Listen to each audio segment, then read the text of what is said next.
Hello friends, ओम श्री गणेशाय नमः। ओम नमः शिवाय।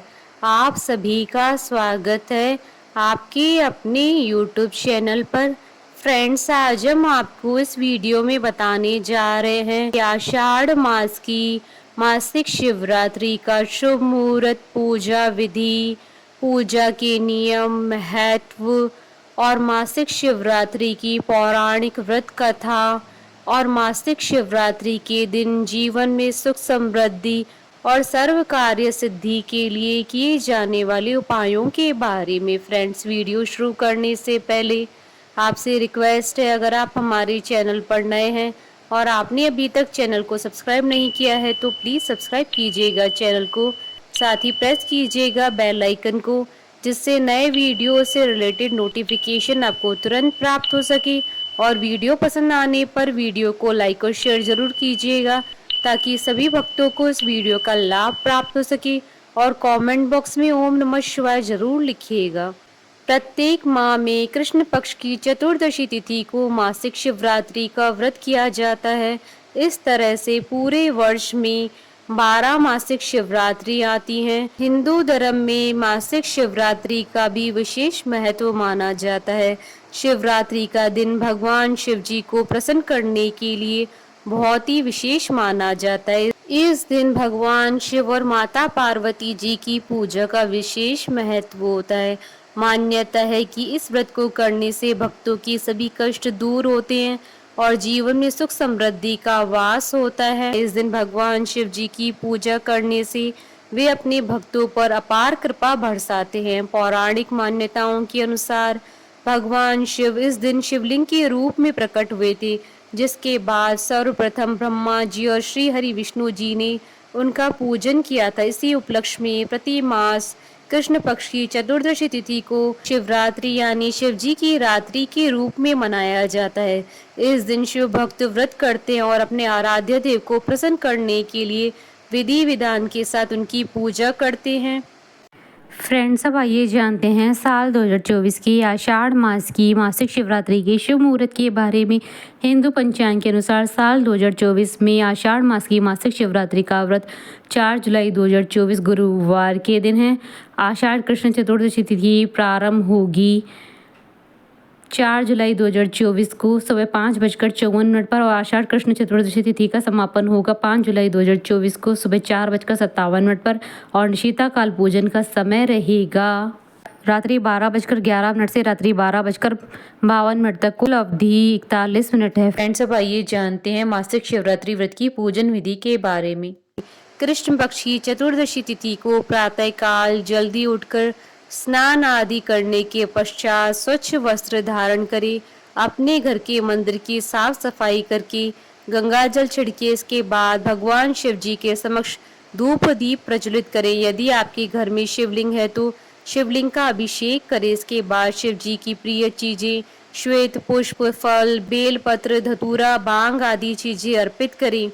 इस दिन किसी शिव मंदिर में जाकर भगवान शिव सहित पूरे शिव परिवार का पूजन करें और शिव जी का रुद्राभिषेक करें। पूजा पूर्ण होने के बाद शिव जी की आरती करें। शिव जी को प्रसन्न करने के लिए शिव मंत्रों का जाप करें और शिव चालीसा का पाठ करें। इस दिन रात्रि में जागरण कर पूजन करने का बहुत महत्व माना गया है। रात्रि में जागकर शिव जी का पूजन करें और भजन कीर्तन करते हुए रात्रि व्यतीत करें। अगले दिन प्रातः उठकर स्नान आदि करने के पश्चात पूजन करें और अपने व्रत का पारण करें। फ्रेंड्स, अब आइए जानते हैं मासिक शिवरात्रि व्रत के नियमों के बारे में। मासिक शिवरात्रि पर नियमों का पालन करना बहुत ही आवश्यक होता है। इस दिन अपनी इंद्रियों पर नियंत्रण रखें और ब्रह्मचर्य का पालन करें। इस दिन क्रोध न करें, केवल शांत मन से पूजन करें और किसी के लिए अपशब्द न कहें। इस दिन भूलकर भी किसी तामसिक चीज या फिर मांस मदिरा का सेवन न करें। भगवान शिव पशुपति नाथ कहलाते हैं। इस दिन भूलकर भी किसी पशु पक्षी और बेजुबान जानवर को न सताएं। फ्रेंड्स, अब आइए जानते हैं मासिक शिवरात्रि के दिन किए जाने वाले उपायों के बारे में। बिजनेस में सफलता के लिए मासिक शिवरात्रि के दिन शिव चालीसा का पाठ करना चाहिए। शिव चालीसा का पाठ करने के लिए भगवान शिव जी के आगे देसी घी का दीपक जलाएं और वहीं भगवान की तस्वीर के आगे बैठकर शिव चालीसा का पाठ करें। जीवन में तरक्की के लिए मासिक शिवरात्रि के दिन गाय के बछड़े को या बैल को अपने हाथों से हरा चारा खिलाएं।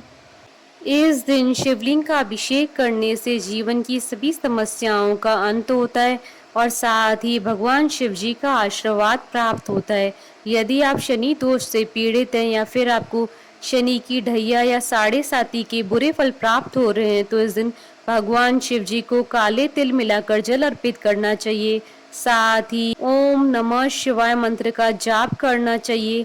संतान संबंधी कोई भी परेशानी हो तो आप मासिक शिवरात्रि के दिन 8 से 11 शिवलिंग बनाएं और 11 बार इनका जल से अभिषेक करें। यह उपाय करने से आपकी सभी संतान संबंधी परेशानियां समाप्त हो जाएंगी। सुखी वैवाहिक जीवन के लिए भोलेनाथ पर गुलाब की पंखुड़ियां अर्पित करें। अगर विवाह में कोई अड़चन आ रही है तो शिवलिंग पर बेल पत्र चढ़ाते वक्त नमः शिवाय मंत्र का जाप करें। संतान प्राप्ति के लिए शिवलिंग पर घी अर्पित करें। फ्रेंड्स, अब आइए प्रारंभ करिए मासिक शिवरात्रि की व्रत कथा। पूर्व काल में चित्रभानु नामक एक शिकारी था। जानवरों की हत्या करके वह अपने परिवार को पालता था। वह एक साहूकार का कर्जदार था, लेकिन उसका ऋण समय पर न चुका सका। क्रोधित साहूकार ने शिकारी को शिव मठ में बंदी बना लिया। संयोग से उस दिन भी शिवरात्रि थी। शिकारी ध्यान मग्न होकर शिव संबंधी धार्मिक बातें सुनता रहा। चतुर्दशी को उसने शिवरात्रि व्रत की कथा भी सुनी। शाम होते ही साहूकार ने उसे अपने पास बुलाया और ऋण चुकाने के विषय में बात की। शिकारी अगले दिन सारा ऋण लौटा देने का वचन देकर बंधन से छूट गया। अपनी दिनचर्या की भांति वह जंगल में शिकार के लिए निकला, लेकिन दिन भर बंदीगृह में रहने के कारण भूख प्यास से व्याकुल था। शिकार खोजता हुआ वह बहुत दूर निकल गया था। जब अंधकार हो गया तो उसने विचार किया कि रात जंगल में ही बितानी पड़ेगी। वह वन में एक तालाब के किनारे एक बेल के पेड़ पर चढ़कर रात बीतने का इंतजार करने लगा। बिलपत्र के नीचे शिवलिंग था जो बिलपत्रों से ढका हुआ था। शिकारी को यह पता न चला। पड़ाव बनाते समय उसने जो टहनियां तोड़ी थी वह संयोग से शिवलिंग पर गिरती चली गई। इस प्रकार दिन भर भूखे प्यासे शिकारी का व्रत भी हो गया और शिवलिंग पर बेलपत्र भी चढ़ गए। एक पहर रात्रि बीत जाने पर एक गर्भिणी हिरणी तालाब पर पानी पीने पहुंची। शिकारी ने धनुष तीर चढ़ाकर ज्यों ही प्रत्यंचा खींची। हिरणी बोली, मैं गर्भिणी हूँ, शीघ्र ही प्रसव करूंगी। तुम एक साथ दो जीवों की हत्या करोगे जो ठीक नहीं है। मैं बच्चे को जन्म देकर शीघ्र तुम्हारे समक्ष प्रस्तुत हो जाऊंगी, तब मार लेना। शिकारी ने प्रत्यंचा ढीली कर दी और हिरणी जंगली झाड़ियों में लुप्त हो गई। प्रत्यंचा चढ़ाने तथा ढीली करते वक्त कुछ बिलपत्र अनायास ही टूटकर शिवलिंग पर गिर गए। इस प्रकार उससे अनजाने में ही प्रथम पैर का पूजन भी संपन्न हो गया। कुछ देर बाद जब एक और हिरणी उधर से निकली, शिकारी की प्रसन्नता का ठिकाना न रहा। समीप आने पर उसने धनुष पर बाण चढ़ाया।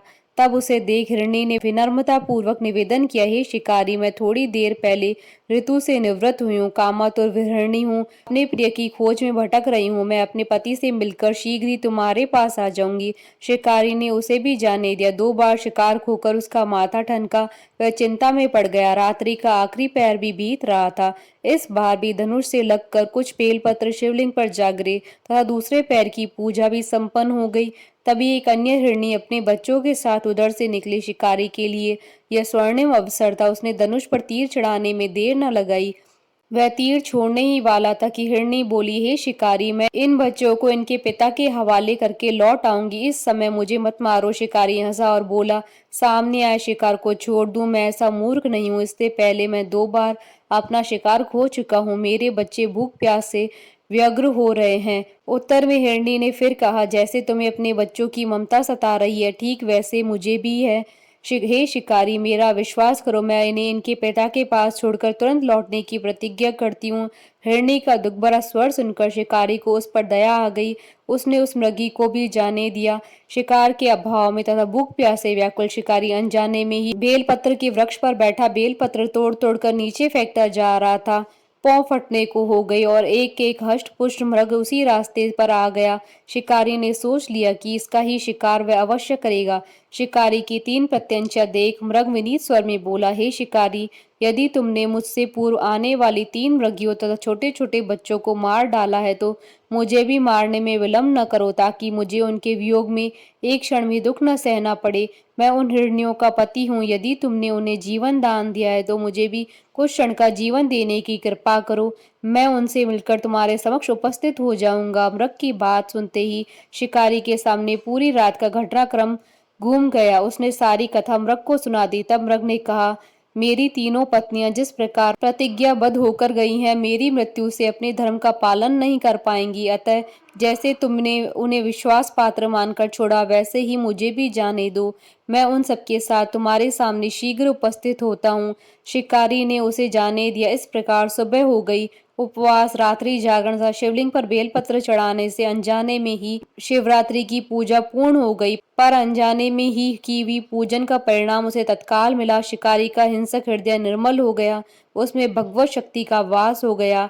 थोड़ी देर बाद वह मृग सपरिवार शिकारी के समक्ष उपस्थित हो गया, ताकि वह उनका शिकार कर सके। किंतु जंगली पशुओं की ऐसी सत्यता और सात्विकता और सामूहिक प्रेम भावना देखकर शिकारी को बड़ी ग्लानि हुई। उसने मृग परिवार को जीवन दान दे दिया। अनजाने में शिवरात्रि व्रत का पालन करने पर भी शिकारी को मोक्ष की प्राप्ति हुई। जब मृत्यु काल में यमदूत उसके जीव को लेने आए तो शिवगणों ने उन्हें वापस भेज दिया और शिकारी को शिवलोक ले गए। शिवजी की कृपा से ही अपने इस जन्म में राजा चित्रभानु अपने पिछले जन्म को याद रख पाए तथा मासिक शिवरात्रि के महत्व को जानकर अगले जन्म में भी पालन कर पाए। बोलिए भगवान शंकर माता पार्वती जी की जय। हमारे साथ इस वीडियो में अंत तक बने रहने के लिए आपका धन्यवाद। ओम श्री गणेशाय नमः। ओम नमः शिवाय।